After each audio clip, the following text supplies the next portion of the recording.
how and why. And I think Ms. Wright and Mr. Van Dyke deserve those answers, don't you? Two simple questions with answers that are still a mystery to those close to the 10-year-old girl who died after a fight at Forest Hills Elementary School in Colleton County 1 week ago today. The father of RaNiya Wright stood with his attorneys during a news conference today seeking justice for his daughter. The fifth grader will be laid to rest later this week. Our Caitlin Stansel was there for the plea for information RaNiya's father asked for today. And I wanted just to find out what happened, how it happened, and who was involved. Jermaine Van Dyke voicing the same questions any parent would be asking. He held a press conference along with his attorneys about the lack of transparency surrounding his daughter's death. Unfortunately, the people that have been hurt the most are, of course, the family.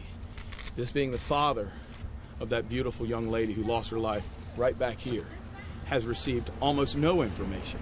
He's had one meeting with the superintendent of the school that didn't really provide any true developments as regarding what actually happened that day and then really what has gone on since then. RaNiya Wright's death has left the family and the community with so many questions. Silence is the biggest killer. It's a lot of silence. Vivian Anderson traveled to Walterboro from Columbia, advocating for accountability. It's not a good, bad, right, or wrong, but if we don't know it, we can't fix it. We can't change it, and that's what accountability for us looks like. So when we say justice for RaNiya, how do we shift this system? Anderson is a part of Every Black Girl Incorporated, a group that is hoping the 10-year-old's death will lead to change.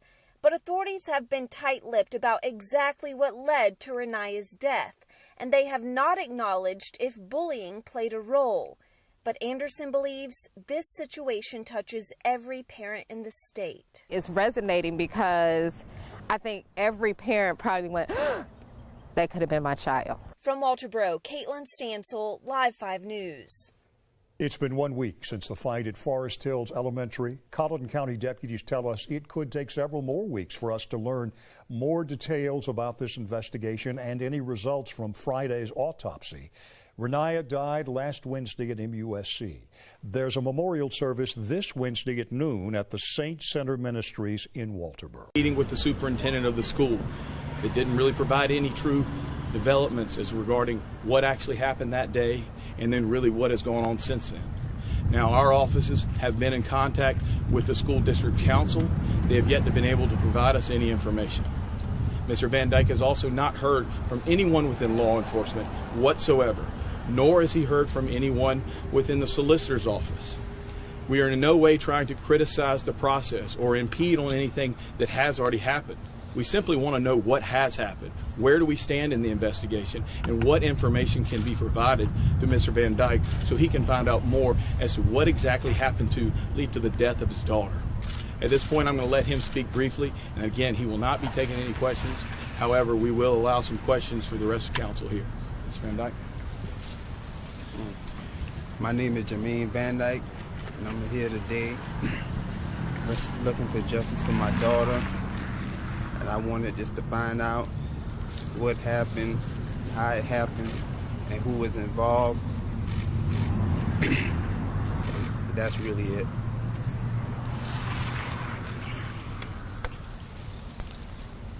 A couple quick questions. We'll be happy to answer as many as we can. How did the father learn of his daughter's death? It's a very good question. He was first telephoned by his mother, who had been in contact with RaNiya's mom, and was informed that there had been an incident at the school and that he needed to report to Colleton County Medical Center. Unfortunately, by the time he got there, which was 20-30 minutes later, he was informed that she was no longer there and had been medevaced down to MUSC. Again, those were the only bits of information provided to him at that point. That led to 7 straight days of emotion that brings us here today. What's the school district said in Nothing. response to your attempts? Nothing. Absolutely nothing. We've been extremely disappointed. We've made multiple attempts to contact both law enforcement and the school district. We heard late Friday evening from the attorney for the school district that was brought on board. Unfortunately, he didn't have many answers, and through no fault of his own, the superintendent and the school district simply has failed to provide any. When was the last time Jermaine saw RaNiya? They've been involved, extremely involved in each other's lives. And I think there's been some innuendos that there's been some type of bridge between the family, and we're here to tell you that that's not the case at all. They've decided to hire separate counsel, which they have every right to do, but I assure you that Ms. Wright's counsel and our team have been in constant communication. We are forming one unified front because we're here to seek justice for the daughter. I know a lot of people have said that this has kind of shown the broader issue of bullying in our schools, even though that word hasn't necessarily been used in relation to this case just yet by officials, at least law enforcement in the school district. But how does this case kind of relate to that bigger issue that we're seeing across the state? We're lucky to have State Representative Marvin Pendarvis here with us today, who can touch on that issue.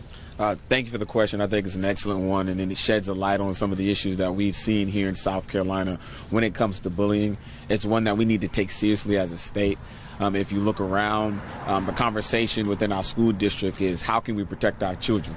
And in the General Assembly a couple of weeks ago, we talked about a big education bill and how we're going to reform education here in the state of South Carolina. And one of the things that came out of that conversation is exactly what we want to do in putting different counselors in each of the schools. In fact, the governor wanted to put $2.2 million towards having mental health counselors. Why do I say that? Because it's important that we recognize children face various issues on a daily basis when they come to school. They deal with some things at home that they bring to school. And oftentimes bullying helps exacerbate some of those issues. And so it's incumbent upon us as elected officials, it's incumbent upon us as community officials and people and families to make sure that we're doing everything that we can to protect our children, to ensure that they're getting the attention that they deserve in the schools, also within their communities and at home, because it's important. Bullying is real. We have to recognize and we have to do something about it. I don't know if you can speak to this or not, but had there been issues leading up to this event? We have spoken with the teacher that was in the class that day, a week ago today. We've also spoken with a few parents of the school children, and we are still compiling information. We're still gathering the results of our investigation, but it's been made pretty clear to us that there's been a pattern of behavior over the last really 4 or 5 years. Some may reference it as bullying. I'm a little hesitant to label it as that at this point in time. But again, it would be fair to say that the school was on notice that there were some altercations occurring on a very regular basis between individuals in this specific classroom. Is the family wanting to see charges filed? We don't take a position on that. Mr. Van Dyke is more concerned about burying his daughter Wednesday at noon, right around the corner. Last week was primarily about who, what, when, why. Can we get answers? Can we get, the justice that we deserve for RaNiya? Can we figure out who was involved and what decisions were made and who was on notice and what duties were violated? And that's fine for last week's topic. I think next week's topic will be, where do we go from here? Can we get those answers? Does litigation ensue as a result of?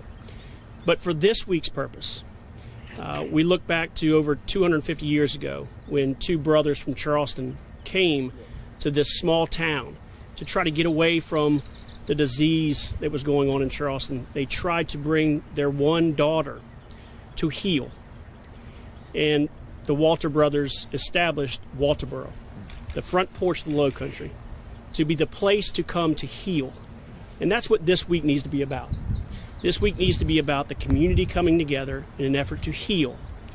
Justice will be served. Mr. Van Dyke gives you his word. Ms. Wright gives you her word. Justice will be served. But this week, let's all come together and heal on behalf of RaNiya. Would Jermaine just tell us a little bit about his daughter for those who have never met her? We'll get there at some point. We'll get there. You spoke with a teacher who was in the classroom. Is it known at this point whether the teacher was indeed in the classroom during the incident? Again, we'll get there. We've spoken with her at length. You know, we got to be careful because we don't want to influence any type of investigation. We want to assist in the investigation. So we presented her to the appropriate people, and she'll make a statement at some point. Can you say and spell your name for us? Pepper. Last name is Mark, or excuse me, first name Mark, M-A-R-K, last name Pepper, P-E-P-E-R. Mr. Pepper, what's the most important question left unanswered here? Really, how and why? How and why? And I think Ms. Wright and Mr. Van Dyke deserve those answers, don't you? As Mr. Van Right. Dyke has said, and as Thank you all very much. We'll be back in touch. We really appreciate all the community support. Thank you.